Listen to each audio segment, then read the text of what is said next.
नारायण नमस्कृत्यं नरं चैव नरोत्तमं देवी सरस्वती व्यासं ततो जयमुदीरयेत् नष्टप्रायेषु अभद्रेषु नित्यं भागवत सेवया भगवते उत्तमश्लोके भक्ति भवति नैष्टिके कृष्णाय वासुदेवाय देवकी नंदनाय च नन्दगोपकुमाराय गोविन्दाय नमो नमः मूकं करोति वाचालं पङ्गुलङ्घते गिरिं यत्कृपातमहं वन्दे परमानंदम माधवम।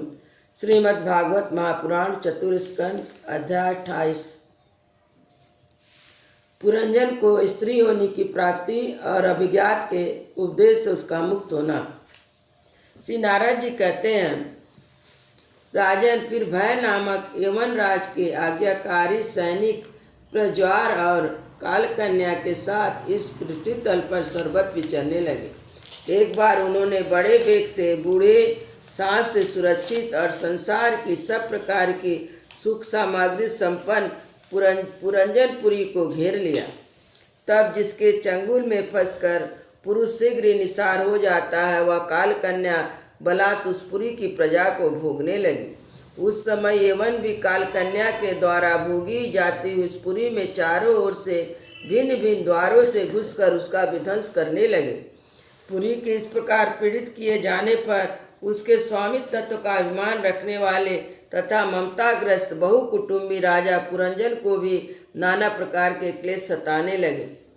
काल कन्या के आलिंगन करने से उनकी सारी स्त्री नष्ट हो गई। अत्यंत विषयासक्त होने के कारण वह बहुत दिन हो गया, उसकी विवेक शक्ति नष्ट हो गई। गंधर्व और यवनों ने बलात् उसका ऐश्वर्य सारा लूट लिया। उसने देखा कि सारा नगर नष्ट भ्रष्ट हो गया।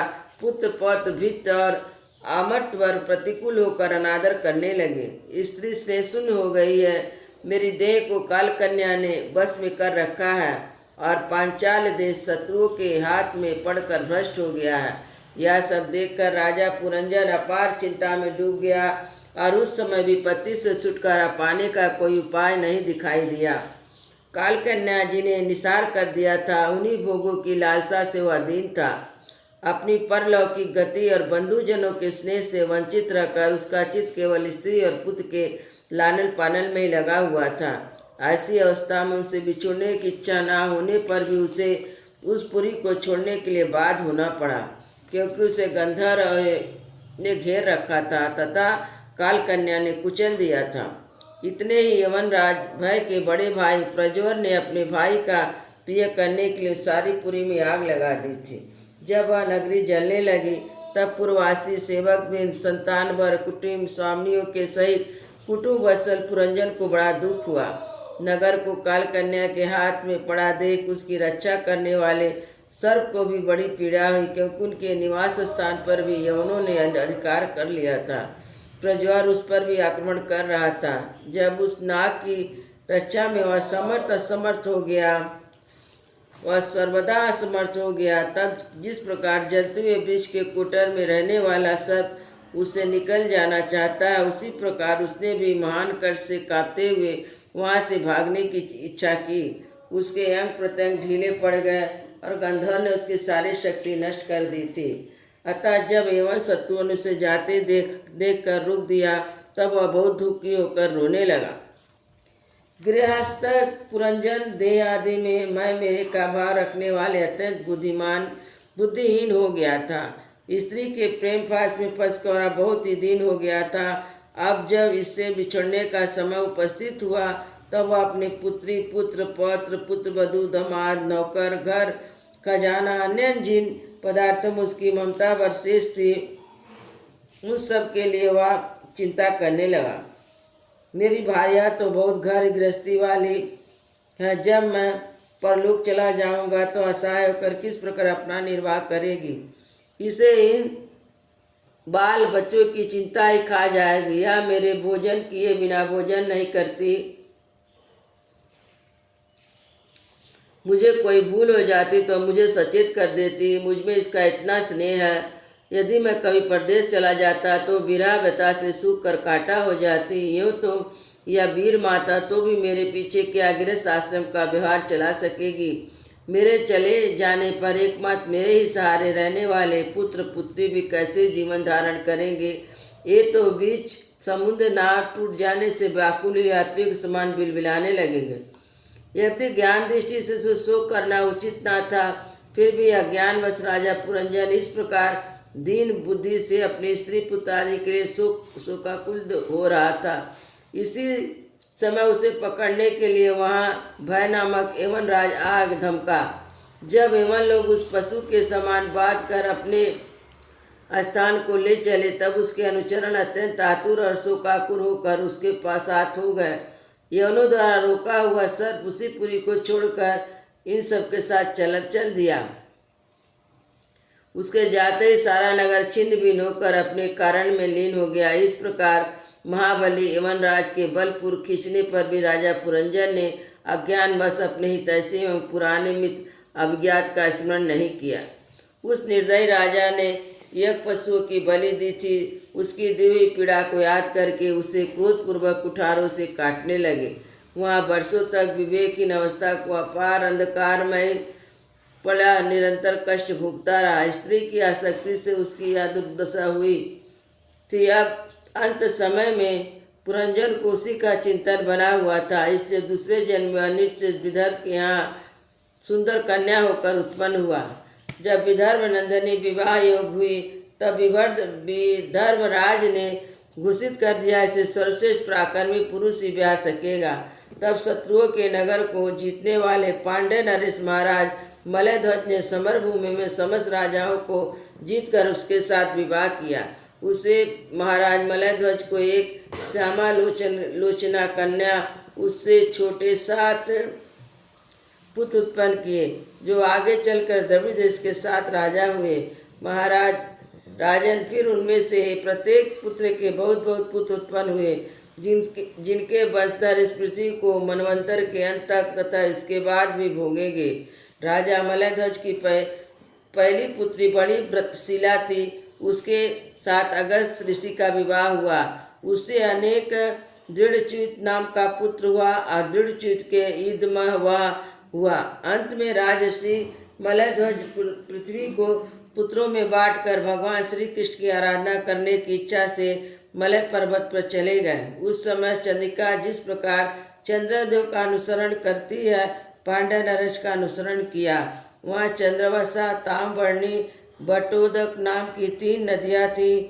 उनके पवित्र जल में स्नान करके प्रतिदिन अपने शरीर और अंतकरण के निर्मल करते। वहाँ रहकर उन्हें कंद, बीज, फूल, फल, पुष्प, पत्ते, तीड़ और जल से ही निर्वाह करते हुए बड़ा कठोर तप किया। इससे धीरे धीरे उनका सारा शरीर सूख गया और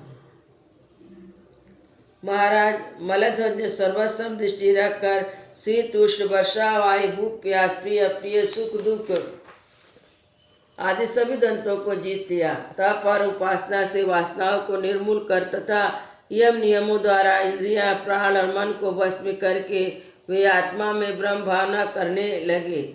जिस प्रकार 100 दिव्य वर्षों तक रताड़ू के भिन्न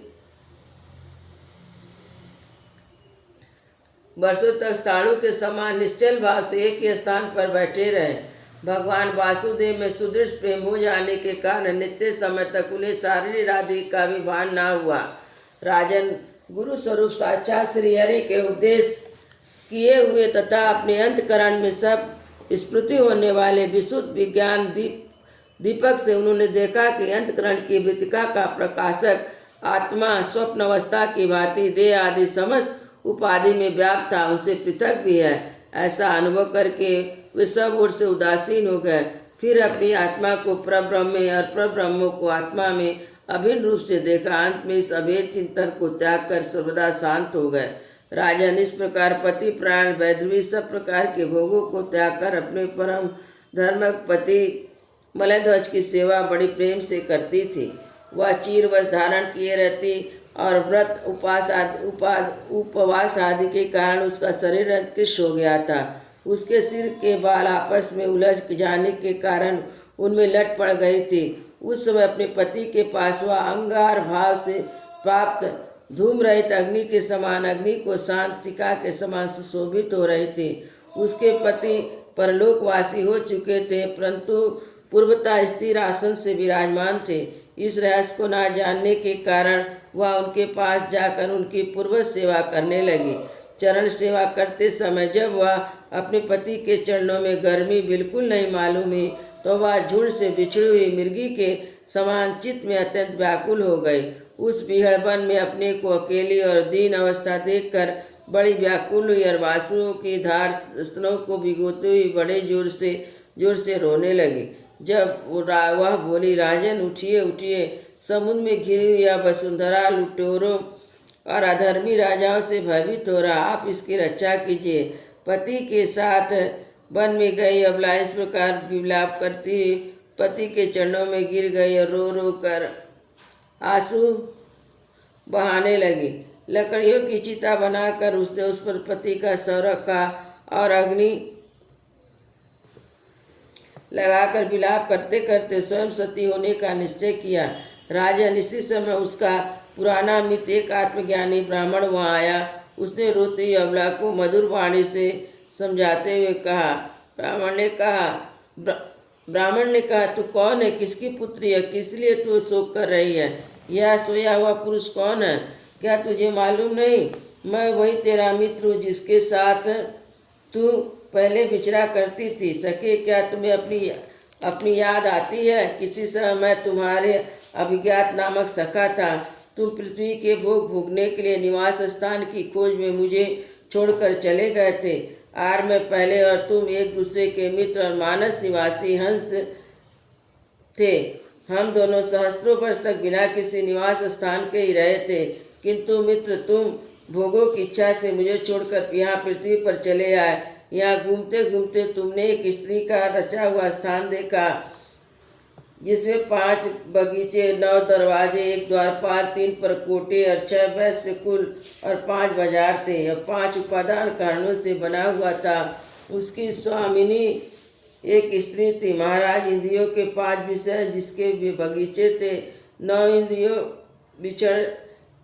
इंद्रियां छिद द्वार थे, तेज जल अन्न, 3 परकोटे थे, मन और 5 इंद्रियां, 6 वैश्य कुल थे, क्रिया शक्ति रूप कर्म इंद्रिया ही बाजार थी, 5 भूत उसके कभी छिड़ न हाले उपादान कारण थे, बुद्धि शक्ति उसकी स्वामिनी थी। ऐसा नगर था जिसमें प्रवेश करने पुरुष ज्ञान शून्य हो जाता, अपने स्वरूप को भूल जाता। भाई, उस नगर में उसकी स्वामिनी की फंदों में पड़ उसके साथ व्यवहार करते करते तुम भी अपने स्वरूप को भूल गए और उसी के संग में तुम्हारी यह दुर्दशा हुई है। देखो, तुम ना तो विदर्भ राज की पुत्री हो, ना ही यह वीर मलयध्वज तुम्हारा पति है जिसने तुम्हें 9 द्वार के नगर में बंद किया था। उस पुरंजनी के पति भी तुम नहीं हो। तुम पहले जन्म में अपने को पुरुष समझते, अब सती स्त्री मानते हो। यह सब मेरी बनाई फैलाई हुई माया है। वास्तव में तुम ना पुरुष हो ना स्त्री, हम दोनों हंस हैं। हमारा तो वास्तविक स्वरूप है, उसका हम अनुभव करो। मित्र, जो मैं ईश्वर हूँ वही तुम जीव हो। तुम मुझसे भिन्न नहीं हो और तुम विचारपूर्वक देखो, मैं भी वही जो तुम हो। ज्ञानी पुरुष हम दोनों में कभी थोड़ा सा भी अंतर नहीं देखते। जैसे एक पुरुष अपने शरीर की परछाई में शीशे में किसी दूसरे के नेत्र में भिन्न भिन्न रूप देखता, वैसे एक ही आत्मा विद्यमान अविद्या की उपाधि के भेद से अनेक ईश्वर और जीव के रूप में 2 प्रकार के भेद दिख रहा है। इस प्रकार जब हंस उस ईश्वर ने उसे सावधान किया, तब वह मनमान सरोवर का हंस अपने स्वरूप में स्थित हो गया और उसे अपने मित्र के विचों का भूला हुआ आत्मज्ञान फिर प्राप्त हो गया। प्राचीन भाई, मैंने तुम्हें परोक्ष रूप से आत्मज्ञान का दिग्दर्शन कराया है, क्योंकि जगतकर्ता जगदीश्वर को परोक्ष वर्णन की अधिक प्रिय है। वृंदावन बिहारी लाल।